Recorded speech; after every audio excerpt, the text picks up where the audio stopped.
Professor Taring Chai, US President, distinguished guests, graduates, ladies and gentlemen, thank you for inviting me to speak. This is a very special honor and privilege for me because more than 30 years ago, I studied accountancy here at NUS. Firstly, congratulations to all graduates. Indeed, this is a significant milestone, not only in terms of your education, but your life journey as well. I hope all of you are excited to embark on the next phase. What I'd like to share with you this evening is not going to be new wisdom, but because I have the unique privilege of observing every batch of new graduates joining my firm annually and see how they progress in their career, I would like to share some observation on perhaps something you may wish to think about as you enter work life. This is relevant whether you work in a company or you intending to become an entrepreneur. I will broadly cover them under three headings. Firstly, grit.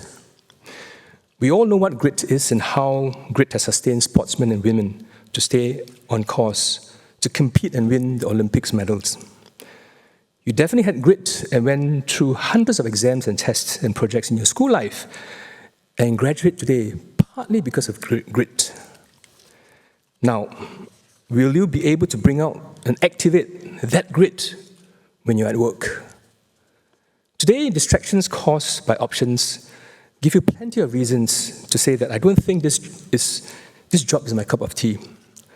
Or you may conclude very quickly within months that the work is not interesting enough and does not stimulate my interests, so I will quit and look for something else.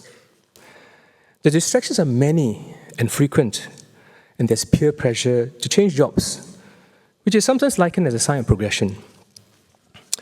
Let me illustrate. Other than a big pay package, it's not always possible to be thrilled about a job, especially if you have to work hard, long hours, tough environment, tough boss, tough colleagues, tough customers, and so on and so forth. And even with excitement, a big pay package will wane after a while. So what am I really saying here? Do not be distracted. Cut out the noises. Find your passion and create a vision for yourself. You have got it as a student. Why can't you activate and elevate that grit as a working adult? After all, you're older and wiser now. Now, let me tell you another story, and this has happened many times in various iterations. My firm is blessed that we get to hire some of the brightest people, and bright people, as you know, are demanding and easily bored and distracted. I encountered one instance where a young man asked why he should stay in the same job for more than a year.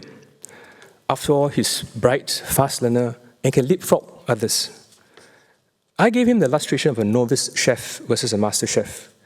Both are given the same ingredient and cooking equipment. Which chef do you think is likely to produce a dish that's more spectacular in taste and presentation? So experience counts. Yes, if you are bright and fast, and you are, you can accumulate experience faster, but there is no shortcut. You need experience, the exposure. Coming back to grit. Grit makes the impossible possible. You cannot accomplish success if you have no grit. You know, your boss sizes you up fairly quickly and concludes if you have grit because it is displayed in your attitude, your style, your conviction, commitment, or lack of it. If you show no passion, no enthusiasm, no excitement, you've lost your plot. But if you do show passion, enthusiasm, and excitement, is that really enough? No, you also need perseverance. You need to show stamina and the staying power. And even if you have to pretend, yes, even if you have to pretend, do it if it gets you across the line. Soon enough, it becomes habit, it becomes natural to you, and it becomes you. Another great story is when one of my promising senior managers who was on track to make partner in 12 months' time came to my office and said that he's quitting because he's attracted by the limelight of being a chief executive of a new tech company soon to be IPO'd. I asked him, where's your grit? Why don't you persevere a bit more and make partner? Then quit is all the more satisfying because he'd be more valuable to the tech firm then. You know, he made partner, and he's still with the firm today as one of the leaders. The second aspect I'd like to cover is integrity. I think this is the fabric and foundation of our being. It is recognizing what is your core values. You'll be surprised that this is not always an equation in a competitive world. A board member once said to me, "It is better to lose your position and wealth than to lose your integrity." These seems like very strong words. The basic ethics and morality in business must be about having integrity. Now you may say, isn't that quite clear? In reality, it can be quite grey. Depends on how you look at it. Or should it? I'm sure you've already observed in your interaction with people, whether in school or outside school, we can always rationalize or justify why what we do is for the greater good and benefit of others, even is bordering questionable. With enough groupthink and consensus, it is easy to go down the path of less resistance and not realizing we have already compromised our integrity. Because everybody is doing it and nobody gets hurt. Does it mean it's okay? An example is rationalizing that paying facilitation money is a necessary cost of doing business in a particular country environment, where it is common practice and everybody gains. You have seen anti-bribery scandals of large MNCs with senior executives getting in trouble. You stand to lose everything. And when you're in the thick of a situation, our senses do get clouded. Perhaps the desire to accomplish a mission, meet a target is too great. You're pressured and don't want to miss that important promotion. Look here. When you are required to make a tough call, do it wisely and do it with integrity. If you look down the line and see a distinct bright line, don't let anyone sway you to think that it's actually a grey area with broad interpretations, because you will fall very hard. One of the toughest calls is when you see an action or behavior which is wrong or unacceptable. Do call it out. Do you whistleblow to preserve the integrity? It is easier to mind your own business, isn't it? Now, this goes beyond corporate code of conduct. It's our value system and belief in civic and societal responsibility, calling us to do the right thing, even if sometimes there are personal consequences. Question is, are you prepared for it? Your integrity will be challenged in many, many small ways. You can choose to ignore or disregard. The danger is letting yourself become desensitized and justify it is okay. Now, at this stage, I see a lot of grim faces in the audience. Maybe my sharing is too stark about realities. So let me move to something more encouraging. The third aspect I'd like to share is about dare. D-A-R-E, dare. This is easy enough to understand, and I'm sure second nature to some of you. But for those who hesitate to dare, here are some thoughts. Daring to try an experiment outside your comfort zone may be daunting and scary. But think for a moment. Dare is when you do something out of your ordinary and explore the excitement of possible. This is also where the fun begins.